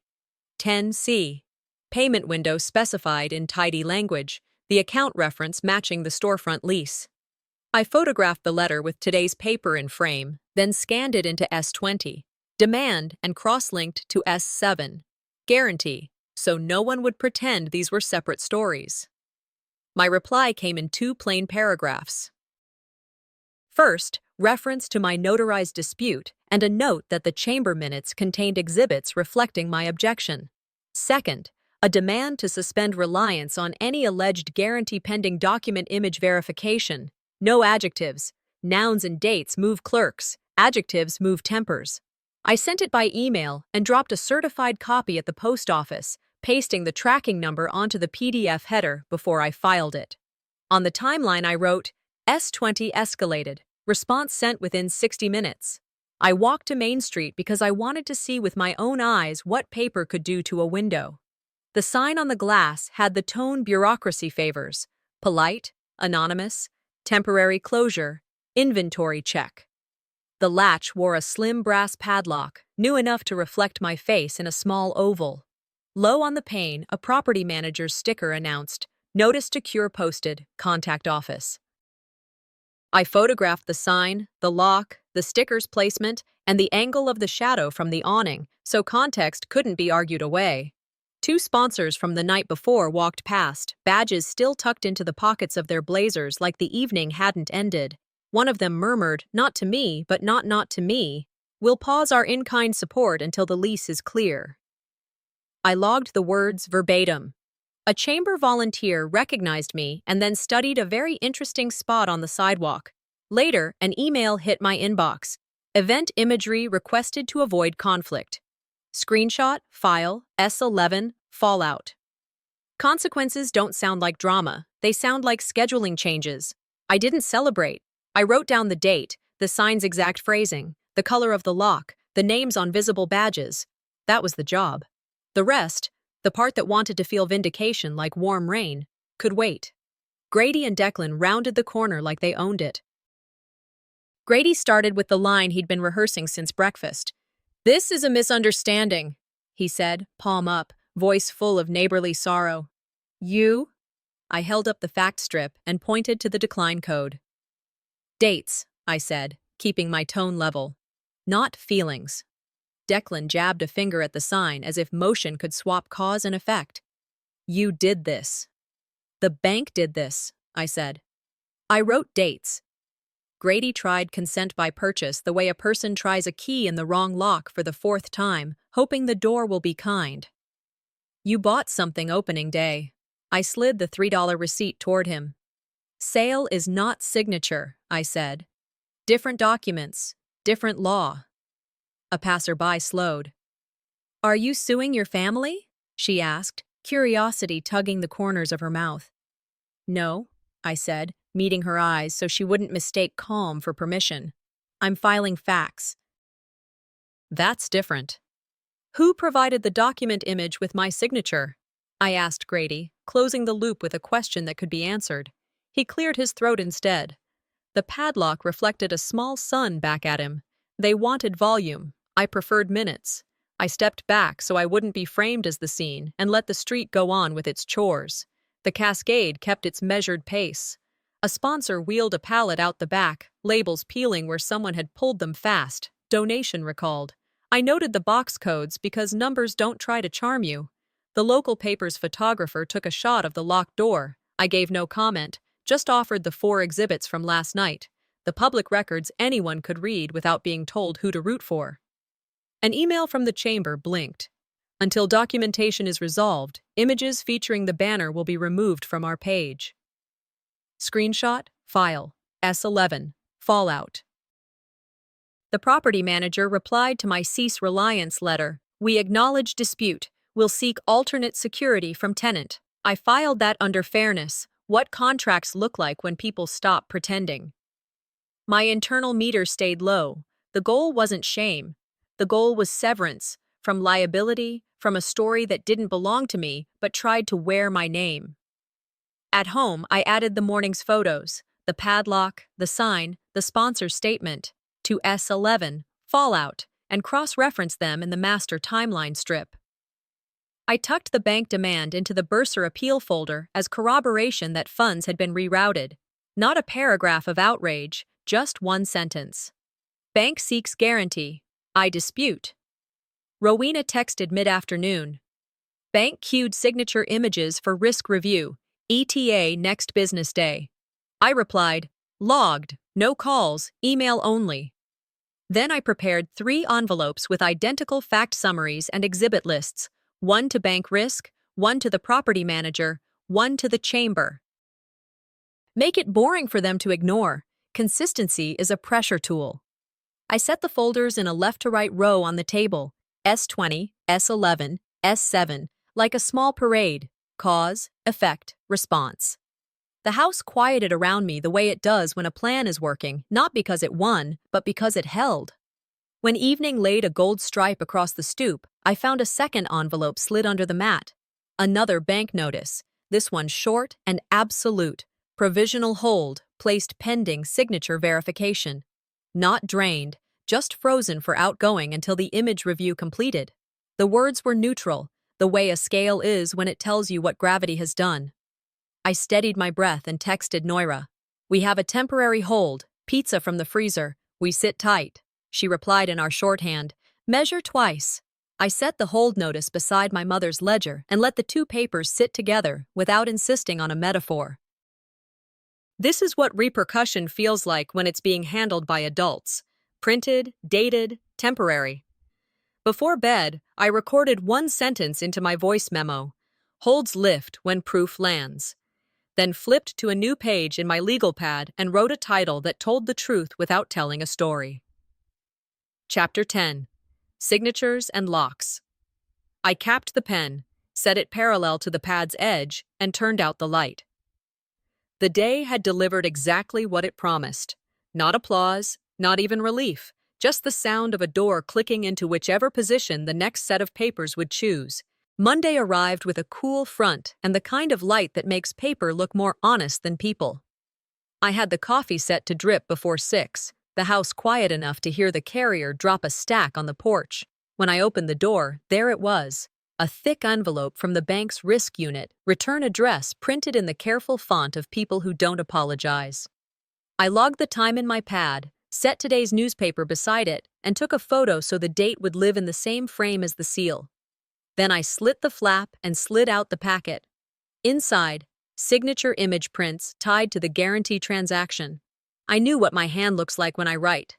Theirs did not. The initials sloped the wrong way, a rightward drift that has never belonged to me. The baseline wandered the way a sleepwalker drifts toward furniture. My name lives on a straight line. The crossbar of the T rode too high, a brag more than a letter. Pressure blotches sat where my pen is light. I circled each tel with a pencil and wrote a small note on a sticky, loop height on the R, joined between A and R, tail of the Y, too theatrical, then stuck the note to the top sheet and stamped the time in the corner. Compare against prior verified forms, I reminded myself, and pulled my DMV signature from the file.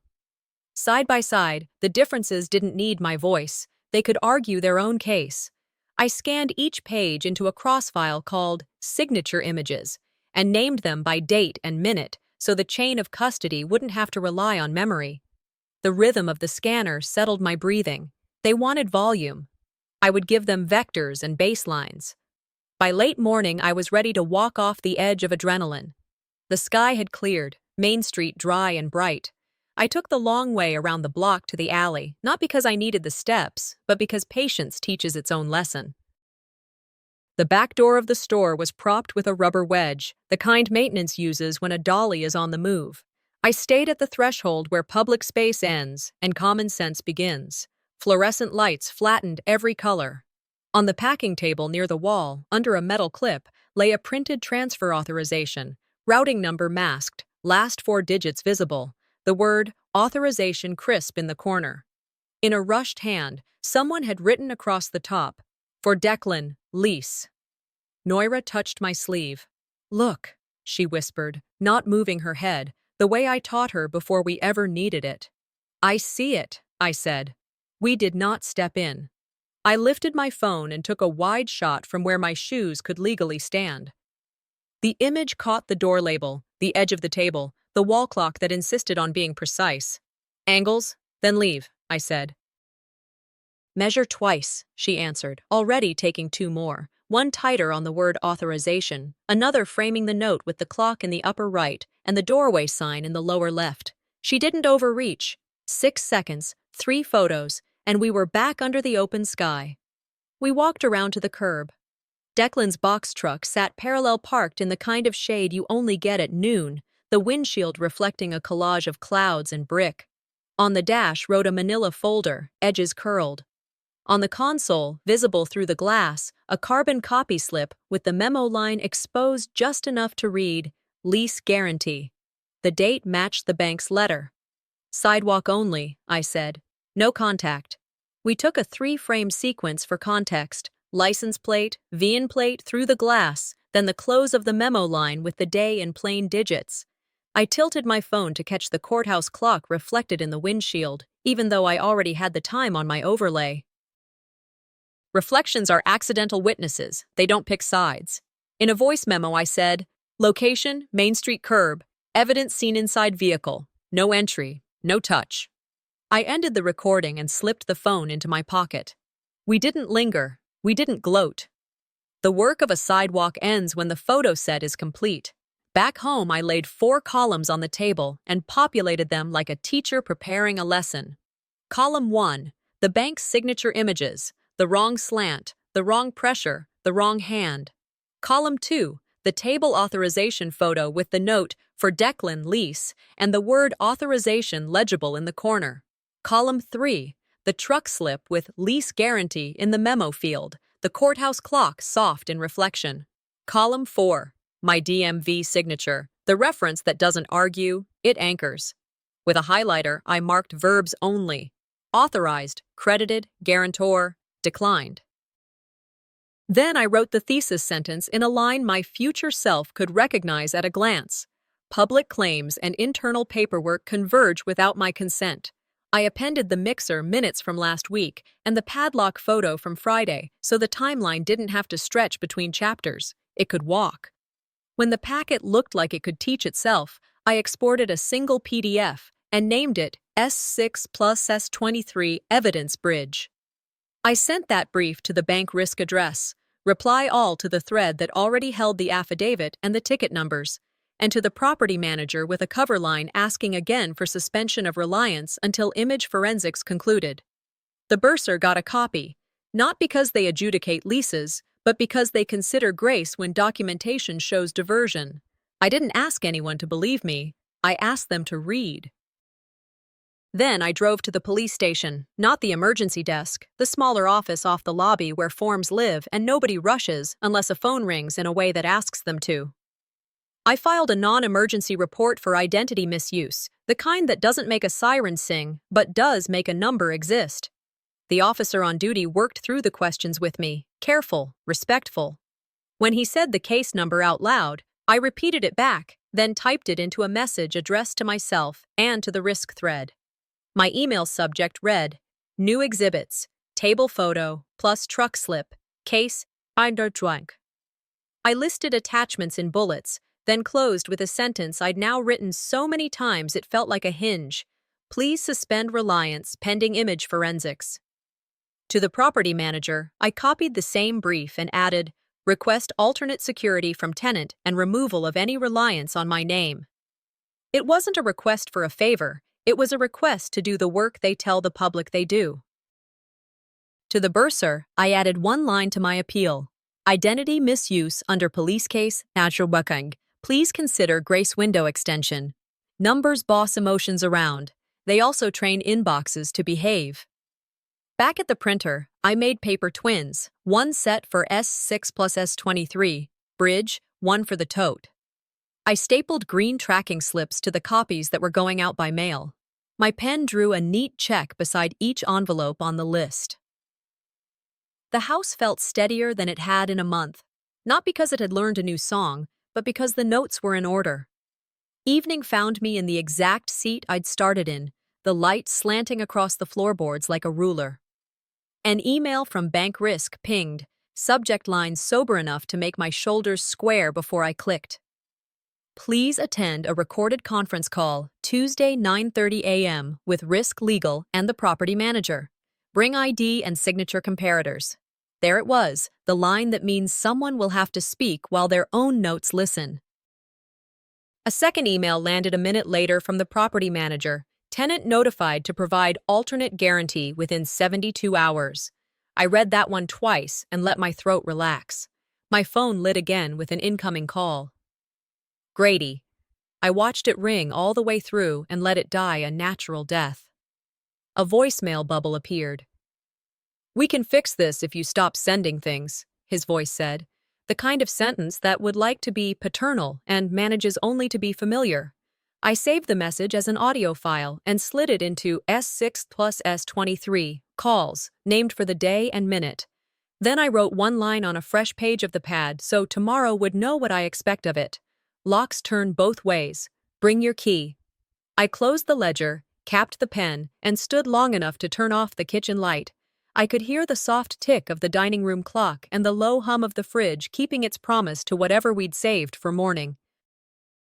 I let my hand rest on the back of the chair and took a breath that didn't ask anything of me but air. Timestamps, I reminded myself as I walked down the hall. Calm is a tactic. The door clicked behind me with the same small sound every door makes when it understands its assignment. At 9:28 a.m., the house belonged to paper. I lined the folders along the desk edge, S6 plus S23 bridge on the left, S7 S20 signature images in the center, S11 fallout on the right, so my hands would know where to go before my mind decided to be anxious. I set my driver's license on the corner where the camera could see it if asked. I set the pen parallel to the pad. I breathed in for 4 and out for 6 until the clock ticked twice. The conferencing chimes sounded in my earbuds, a small synthetic door opening. State your name for the record, Risk Counsel said, voice crisp enough to align a stack of pages.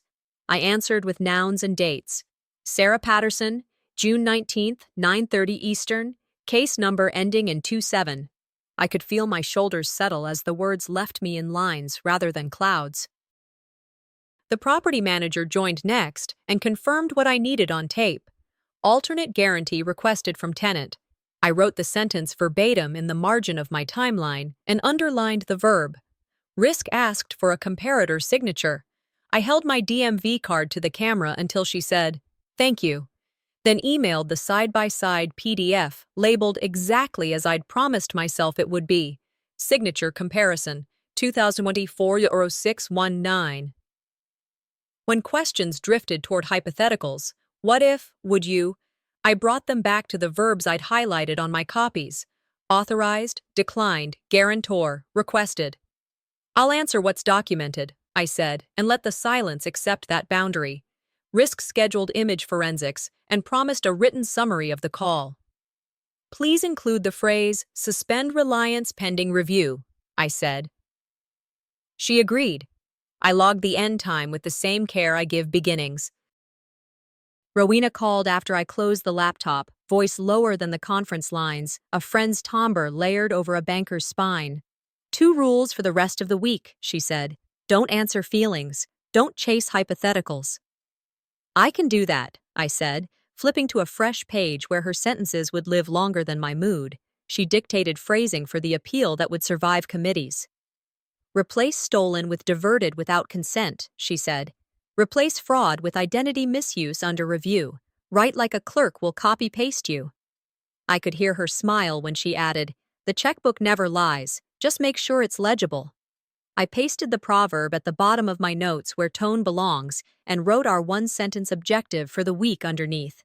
Sever reliance on my name and restore my tuition access. Last thing, she said. If they go loud, I go legible, I finished, drawing a box around the words. She laughed softly. You're ready. By noon, I was doing the quiet work that convinces bureaucracy to act. Email to Risk. Subject line, Consolidated Exhibits, Identity Misuse under Review. Attachments listed in order, S6 plus S23 Bridge. Signature/comparison, police case number from yesterday, the notarized dispute. Email to the property manager, cease reliance letter reattached. A polite request to confirm in writing when alternate security was received. Appeal portal. Decline code. S15. In the field that asked for it. Risks letter uploaded. And one sentence in the comments box. Funds diverted without consent. Verification in process. Every file saved as a PDF with a timestamp in the name. 2024-0619. 1243. 2024-0619. 1251. Make it boring to ignore you. Same format, same order, same nouns.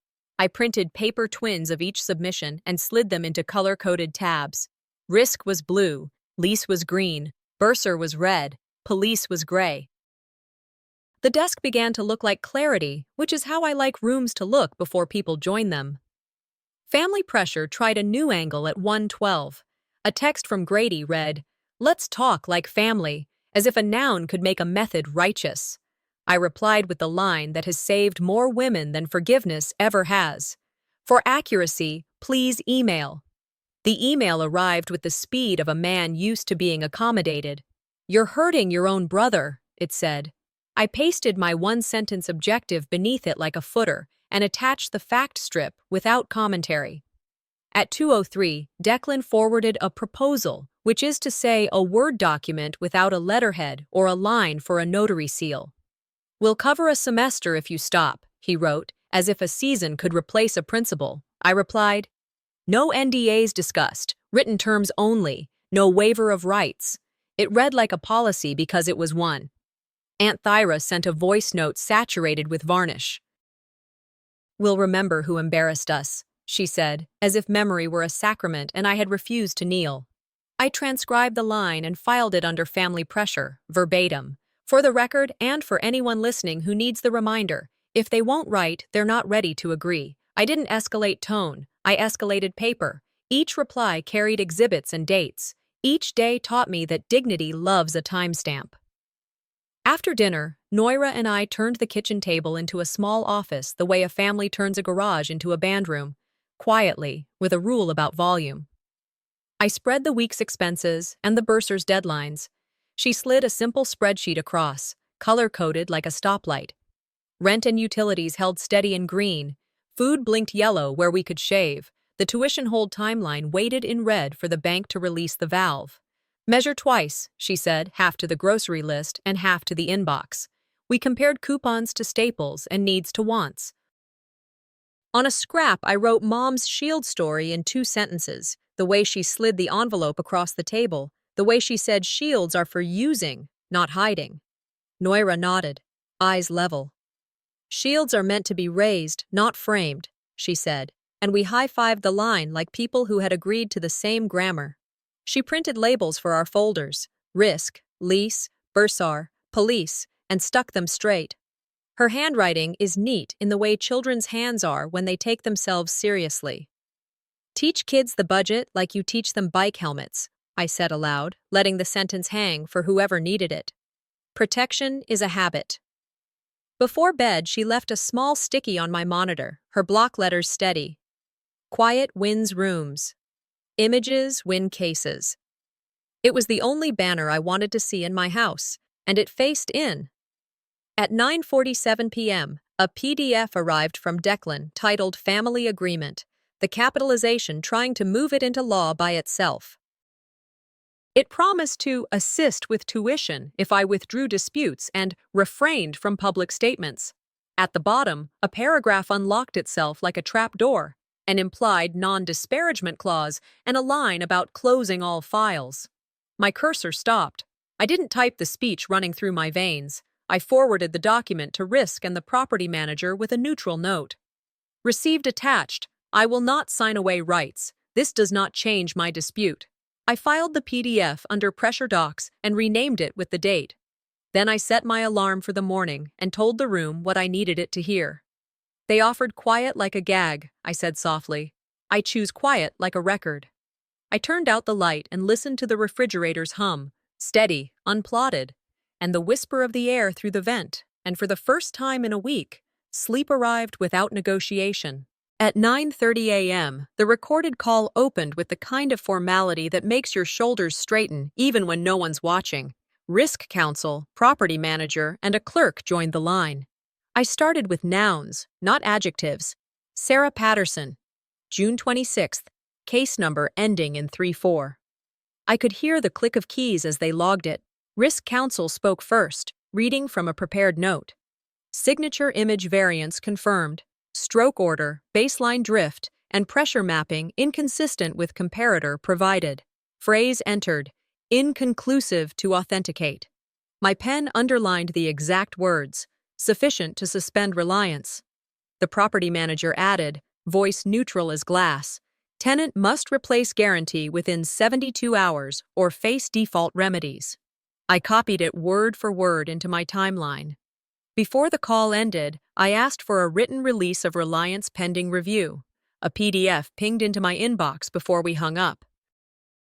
I saved it to relief and highlighted the clause that mattered, suspend reliance. For those who watch my story from the outside, I'll say this, ask for the phrase that matters. Here, it was suspend reliance. Screenshots are fine, but PDFs travel farther. I let out a breath I didn't know I'd been rationing. The hold loosened when proof landed. I wrote the time in the margin and closed the folder. By midday, Main Street had already shifted its face. The banner was gone, the sponsor logos stripped from the window. In their place, a neutral sign with plain black letters, under review, closed to public. The padlock glinted in the sun, a new notice to cure sticker curling at the edges. I logged the padlock serial, snapped the sign, and filed it with the shadow of the clock tower stretching across the glass. Evidence replaces adrenaline. That's how you know you're moving forward. The chamber posted a short note. Images referencing the banner were removed pending documentation. I archived it without commentary. An email from the property manager followed. Alternate guarantee provided by tenant's outside investor. Your name purged from file. Confirmation attached. In contracts, purge is cleaner than apology. I saved the document in Fallout, Final, and let myself feel the steadiness that comes when a ledger finally closes. At 2:14, Declan's email arrived with a subject line that thought itself diplomatic. Revised family proposal. The attachment offered a cashier's check covering a partial semester if I would close files and refrain from public statements. I replied with my own terms, 1 page, plain font, full restitution into my tuition account, amount plus late fee. Written acknowledgement to the bursar that funds were diverted without consent. No NDA, no non-disparagement, no waiver of rights. At the bottom, a proverb Rowena had gifted me. The checkbook never lies, and neither should a settlement. I copied Risk and the property manager. Sunlight is compliance. Peace that can't be printed will cost you later. By dusk, their begrudging reply arrived. Acceptance of all 5 points. A time to sign at the property office was set. Tuesday's noise had become Wednesday's terms. The next morning, I stood in the property office, reading every line aloud before pen touched paper. The clerk notarized the release of guarantee and the restitution acknowledgement. I verified the cashier's check, but required direct deposit into my bursar account while I watched.